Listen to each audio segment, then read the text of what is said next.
200 টাকার মাছ কেনার মতো আমার কাছে টাকা ছিল না। যদি 5 কেজি চাল কিনছি তাহলে শাকসবজি কিনবো, এই টাকাটাও ছিল না আমার কাছে। সেই সময় খুব কষ্টের দিন গেল। আমি খুব গরিব, কিন্তু কষ্ট করে আমার জীবনে অনেক ইতিহাস কষ্ট করে উঠছি।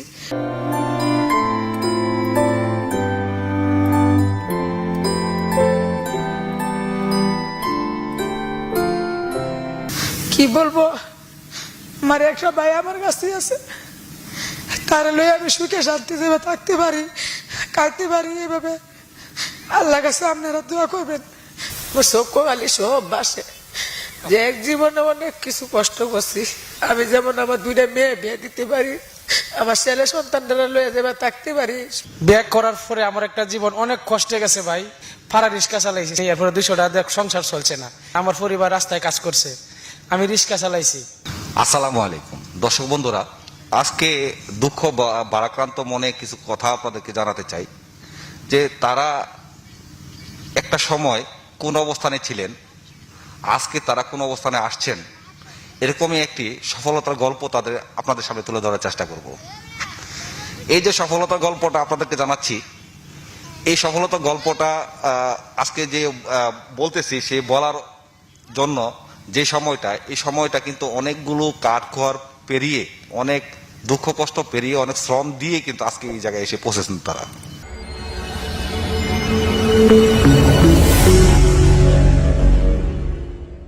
আসসালামু আলাইকুম। ওয়ালাইকুম সালাম ওয়া রাহমাতুল্লাহি ওয়া বারাকাতুহু। আপনার নাম কি এবং পরিচয়টা একটু বলবেন? আমার নাম হলো আমজাদ, নেত্রকোনা মোহনগঞ্জ গ্রাম মাগান। আমি বিয়ে করেছি আজকে থেকে আপনার প্রায় বয়স 21 বছরের ওই বিয়ে নিছি। ওই সময়তে বিয়ে করার পর আপনি আমরা জীবনটা কিভাবে পরিচালনা করতেন, কি কাজ করতেন? বিয়ে করার পরে আমার একটা জীবন অনেক কষ্টে গেছে ভাই। এই যে ফাড়া রিক্সা ছিল না, ফাড়া রিক্সা চালাইছি, চালাইয়া সংসার আমাকে স্বামী স্ত্রীর সংসারটা চালাইতে অনেক কষ্ট হয়েছে। 200 টাকা কামাইলে মনে হয় যে আমার জীবন নিয়ে টানাটানি, এরপরে 200 টাকা দিয়ে সংসার চলছে না, খুব অবটর নয়। আমার পরিবার রাস্তায় কাজ করছে, আমি রিক্সা চালাইছি, মানে এভাবে অনেক কষ্টে গেছে আমার দিন। ভাইয়ের কাছ থেকে জানলাম যে আপনি কাজ করতেন, আপনি তখন কি কাজ করতেন এবং কিভাবে সংসার চালাতেন? আসসালামু আলাইকুম। আমার স্বামী জেলা রিক্সা চালাইতো, তার মধ্যে সংসার এই 200 টাকা আনতো, তার মধ্যে এইভাবে হইতো না, অনেক এই বাঙালি করতো, সবকিছু করতে করতে আস্তে আস্তে একটু একটু খাসাইতেছি। এর মধ্যে আমার স্বামী তো একলা কুলাতে পারে না, সংসার বড়, বাচ্চা ছেলে মেয়ে, আমার আল্লাহর মাল 7 জন বাচ্চা, 4 ছেলে 3 মেয়ে। তখন দেখি যে আমার সংসার যখন বাড়তি হইতেছে, এভাবে তো সংসার চলে না। মানে আমি কি করব যে আমার স্বামীকে আমি হেল্প করি। তারপরে আমি কি করি, আমার স্বামীকে বুঝ দিয়া, যে তুমিও এই কাজ করো, আমিও কাজ করি, করে আমি যদি কেউ আমার বলে আসে যে আজকে তুমি সাবলুঙ্গির মধ্যে মাটি কাটতে হবে, আমি তার সাথে যাই, খাটি, ধরুন 100 টাকা 150 টাকা মতো দেয়, আমি আমার স্বামীর হাতে দিই। তারপরে এই বছরের মধ্যে ধরুন একটা অগ্রহণ মাসে একটা দাওয়া আছে, সেটা তো আমি দান টান পুরি। এর বইতে ধরুন ডিঙ্গুতা হাওয়ারে দুদি যায়, তারা সাথে যায় কাজকর্ম করিয়া আমিও উঠুক কিছু লাভজনক করি। কত কত স্বামী স্ত্রী আস্তে আস্তে আস্তে আস্তে আমার স্বামী 12টা হুন্টা চালাইতো। এর বইতে দিই যে এভাবেও আস্তে আস্তে উঠতে উঠতে যখন আমি হেল্প করলাম, নিজস্ব গাড়ি কিনলাম। এরপরে ধরুন আমার ঘর বাড়িও আসিল না, আমি থাকতাম অন্যজনের জায়গা। এরপরে দিই যে না, আমার স্বামী অন্য জায়গা কেন থাকবে, আমি তাকে জায়গা কিনে দেব।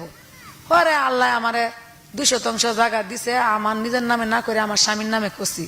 যে আমার স্বামীকে কেন মানছে দুর্বল মনে হবে, আমার স্বামী কেন থাকবে দুর্বল, আমি তো দিব না।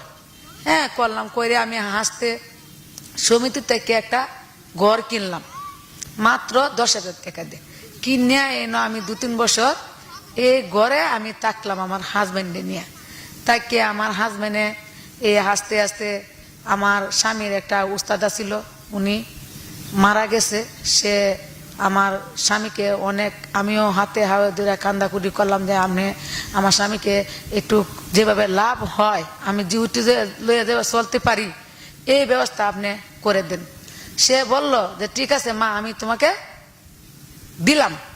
পরে আমার স্বামী দিয়ে দিলাম, আমার অন লাভে আল্লাহ দেখি ভালোই। এরপরে হাসতে হাসতে অনেক কিছুই আমি এই গাড়ি কিনে দিলাম আমার স্বামীরে, পরে আমি ধরুন এই লাভবানের থেকে আমি গড় করলাম, এই ছোটো করিয়া ওনা আবার বড় করিয়া উঠলাম। ওখানে আমি অটো রিক্সাও কিনলাম 2টা, আমার গরু আসছিল 4টা, 3 গরু বেচিয়া আমি গড় তুললাম, 1 গরু আছে। আবার আমি লাভবতের থেকে আমি আবার 1 কাঠা জায়গা কিনলাম। এই 2 শতাংশ জায়গা থেকে এতটুকু করে আমি এখন 1 কাঠা জায়গা কিনলাম 3 লক্ষ টাকা দিয়ে। কিন্তু অর্ধেক টাকা দিছি, আবার অর্ধেক টাকা অন্য দিই নেই। কিন্তু আমি এই 2টার থেকে 1টা রিক্সা বেচবো, 1টা গরু ছাড়বো। আর আমি এদিক দিয়েই আল্লাহ যদি আমারে দেখি যে জায়গা টাকা, আর আমার ছেলেও কাজ করে, এর মধ্যে আমার 2 ছেলেই কাজ করে। অন্যটা আল্লাহ দিলে আগায়া অনেক কিছুতে উঠতেছে। আপনারা আমার জন্য একটু দোয়া করবেন।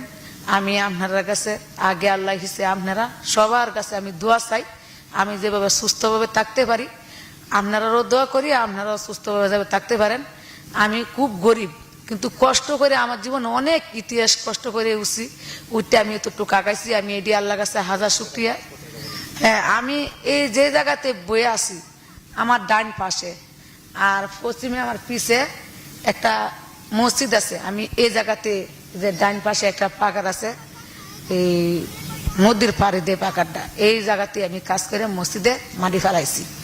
তো এই জীবনে অহন ধরুন আমার এক জীবনে অনেক কষ্ট হয়েছে, অহন আমার স্বামী জীবন চলতে পারে, এরপরে ধরেন আমার 2 সন্তানে কাজ করতে পারে, আমার একটা ভাই আছে, আমরা মা বাবা নাই, আমার 3 বোন, 2টা ভাই। কি বলবো, আমার একটা ভাই আমার কাছে আছে, তার লই আমি সুখে শান্তি দেবে থাকতে পারি, খাইতে পারি। এইভাবে আল্লাহ কাছে আপনারা দোয়া করবেন, সুখ শান্তিতে দেবে খাইতে পারি। অন্য আমার কাজ করতে দেয় না, ভাইও না, স্বামীও না, আমার সন্তানরাও না। অন্য আমি সুখী আছি, দোয়া করবেন। খুদা হাফেজ।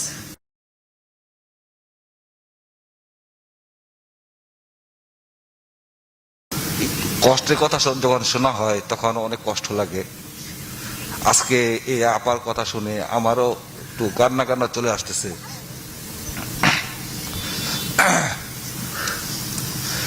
দুঃখের কথা বললে আসলে কষ্টই লাগে। যখন এরকম সময় গেছে আপনাদের যে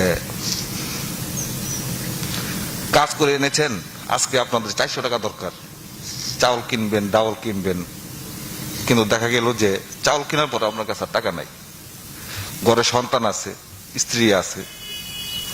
ওই সময়তে আপনার কাছে মনের কাছে কেমন লাগছে আপনি যদি একটু দর্শকদেরকে একটু বলেন। আমার জীবনে এটা দুঃখের কথা বলি, যখন আজকে থেকে 20 বছর আগের কথা, আমি 200 টাকা কামাইলে মনে করেন যে 5 কেজি চাউল নিলে মাছ কেনার মতো আমার কাছে টাকা ছিল না। 200 টাকার মাছ কেনার মতো আমার কাছে টাকা ছিল না। মানে 200 টাকা কামাই বাজারে গেলে যদি 5 কেজি চাল কিনছি, তাহলে শাকসবজি কিনবো, এই টাকাটাও ছিল না আমার কাছে। সেই সময় খুব কষ্টের দিন গেল। বাড়িতে কিভাবে যাব, আমি কি ফোলা ভান্ডারে কি নিয়ে হাতে দেবো, আমি যে দুলা ডাল চাল ভাত কিনে খাওয়াবো, আমি এই চিন্তা করি। হ্যাঁ, আমার কষ্টের জীবন কে কে দেয় ভাই।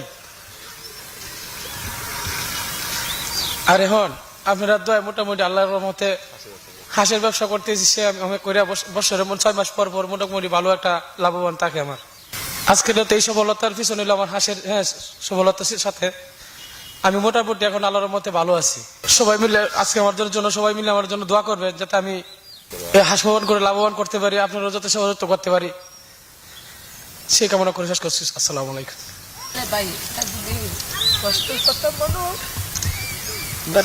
কষ্ট লাগে, সব কগালি সব বাসে যে এক জীবনে অনেক কিছু কষ্ট করছি, এটি হচ্ছে শেষ কথা। সকলে দোয়া করবেন আমার জন্য, আমি যেমন আমার 2টা মেয়ে বিয়ে দিতে পারি, আমার ছেলে সন্তানরা লয়ে যাবে থাকতে পারি, আপনারা সেবাও যেভাবে করতে পারি, যেভাবে আমি সুন্দর করে চলতে পারি, খাইতে পারি, এই দোয়া করুন যেন। দুঃখের কথা বলতে গেলে এক প্রান্ত থেকে শুরু করলেও আরেক প্রান্ত পর্যন্ত যাওয়া যায় না, মনটা অনেক ভারী হয়ে যায়। তাদের দুঃখের কথা শুনে যেমন আজকে আমার মনটা কেঁপে উঠেছে, তেমনি হয়তো আপনাদের মনটাও কেঁপে উঠবে। তারা কিন্তু ওই দীর্ঘ পথ কিন্তু পাড়ি দিয়ে আজকে এই পর্যন্ত এসেছেন। উনি যখন রিক্সা চালিয়েছেন, একটা পর্যায়ে এসে ওনাদের এলাকার মধ্যে মোটরসাইকেল দিয়ে ভাড়া টানানো হয়, ওনারা মোটরসাইকেল ভাড়া নিয়ে উনি এই ভাড়া চালাতেন। একটা পর্যায়ে এসে নিজে মোটরসাইকেল কিনলেন, মোটরসাইকেল কিনে উনি নিজেই ভাড়া চালাতেন, বিভিন্ন প্যাসেঞ্জারকে এক প্রান্ত থেকে আরেক প্রান্ত পৌঁছে দিতেন। এভাবে আস্তে আস্তে ওনার এক উস্তাদের সাথে দেখা হলো, যা ওনার বক্তব্যের মধ্যে পেয়েছেন। সে উস্তাদের বাড়ি হচ্ছে নোয়াখালী, উনি ইন্তেকাল করেছেন, আল্লাহ ওনাকে ব্যস্ত সুখ করুক। উনি তাকে হাঁসের লাইনে এনেছেন, হাঁসের লাইনে উনি কাজ করেছেন, বিভিন্ন জায়গায় ওনাকে পরিচয় করে দিয়েছেন। যে সকল জায়গায় ওনাকে হাঁসের জন্য, হাঁসের বাচ্চা বা বড় হাঁস বিক্রি করার জন্য পরিচয় করে দিয়ে গেছেন, তারাই হচ্ছেন ওনার পার্টি। সেই সকল জায়গায় উনি হাঁস ডেলিভারি দিচ্ছেন, ওনার একটা হ্যাচারি আছে, সেই হ্যাচারি থেকে উনি হাঁসের বাচ্চা বিক্রি করছেন বা বড় হাঁস বিক্রি করছেন। তাদের কিছুই ছিল না, সেখান থেকে বারাত থেকে উনি একটি ঘর জায়গা কিনেছেন, সেখানে একটি ঘর নির্মাণ করেছেন, এছাড়াও আরেকটি জায়গা কিনেছেন। বর্তমানে হাঁসের ব্যবসা করছেন, নিজে মোটরসাইকেল নিজে চালাচ্ছেন। তো এই সকল সফলতার পিছনে কিন্তু হাঁস বিক্রি এবং হাঁসের বাচ্চা উৎপাদন করি কিন্তু আজকে এই পর্যন্ত এসেছেন। সাথে সাথে এই বিষয়ে যদি আপনার কোনো মন্তব্য থেকে থাকে, আপনার নিচে মন্তব্য করতে পারেন, তাতে করে আপনার মনের যে কথাটা, সেই কথাটাও আপনি বলতে পারবেন। পরবর্তী ভিডিও দেখার আমন্ত্রণ জানিয়ে আপনারা ভালো থাকুন, সুস্থ থাকুন। আল্লাহ হাফিজ।